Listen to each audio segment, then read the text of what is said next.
Hola amigos, hoy le hablaremos sobre las ventajas y desventajas del porfiriato.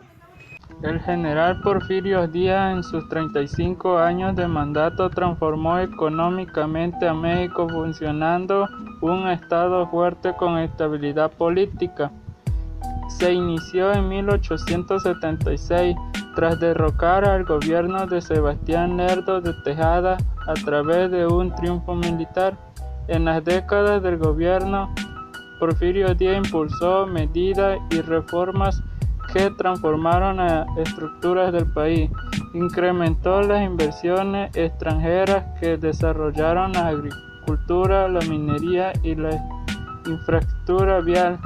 Como contrapartida, incrementó la diferencia entre las clases y redujo a los pueblos originarios de la esclavitud. Porfirio Díaz fue derrocado el 20 de noviembre de 1910 por esta revolución y en mayo de 1911 abandonó el país exhibiéndose en Francia.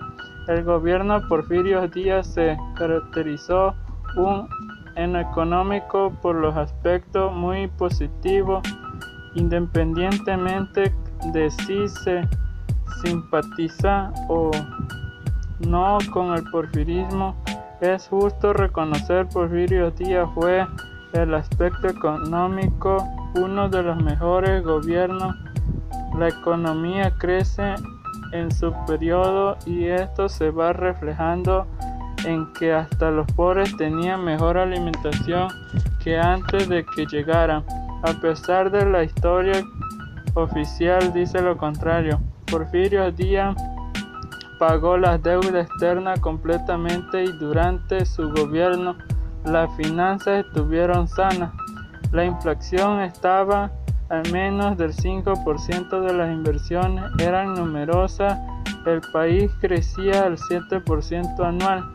Solo durante algunos periodos de crisis económica mundial presentó problemas a la economía, pero Porfirio Díaz supo manejarlo. Sin embargo, la brillantez de Porfirio Díaz no se extendió al aspecto educativo, social y político. Ventajas del porfiriato. Se construyeron 19.000 kilómetros de vías férreas con inversión extranjera y creó la red telegráfica para comunicar todo el país. Al fomentar la inversión extranjera, trajo mejoras en minería, agricultura, petróleo, entre otras. Esto trabajó aparejado a la creación de una industria nacional. En 1891 se reglamentó la ley que establece la educación como gratuita, laica y obligatoria. Se fundó la Escuela Naval Militar y se crearon las compañías mexicanas de navegación transatlántica mexicana y la Naviera del Pacífico. Al incrementarse el tráfico marítimo, se acondicionaron varios puertos como Veracruz, Manzanillo, Salina, Cruz y Tampico. A través de la Oficina del Servicio de Faros se instalaron faros y balizas en diferentes puntos donde era necesario. Se redujeron los gastos públicos con una administración adecuada. Se ejerció mayor control de los ingresos. Los nuevos impuestos se crearon, no obstaculizaron el comercio.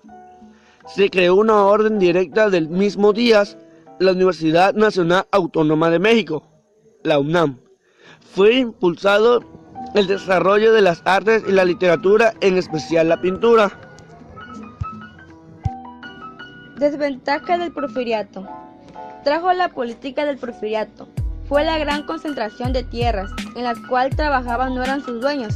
Los peones trabajaban con el sistema de tiendas de rayas, donde canjeaban los vales con los que los terratenientes les pagaban. La industrialización y modernización del país estaba en manos de una minoría y solo permitían hacer negocios a los inversores extranjeros. La época quedó marcada por el fraude electoral y represión y corrupción. La distancia entre las clases sociales cada vez era mayor. Se suma además la explotación sistemática de la población indígena, que fue regalada a la esclavitud. Díaz ordenó las zonas de explotación de aborigones.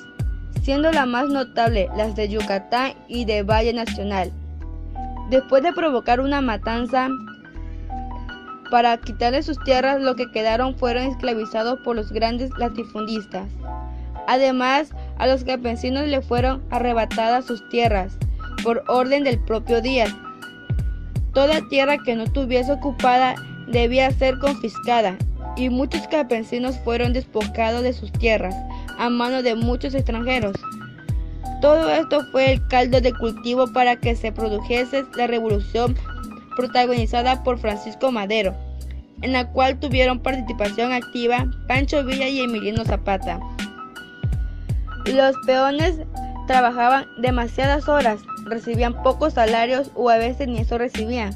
Las deudas de los padres eran heredadas a los hijos. Los niños trabajaban desde los 6 años o menos en las haciendas. Los salarios de los peones tenían que ser gastados en las tiendas de rayas, que eran parte de los jefes o dueños de las haciendas. Las tiendas de rayas daban cara a las cosas del uso necesarios. Lo principal, no se permitía las huelgas, por lo cual lo que las hacía era asesinados. Bueno amigos, les damos gracias por haber visto nuestro video.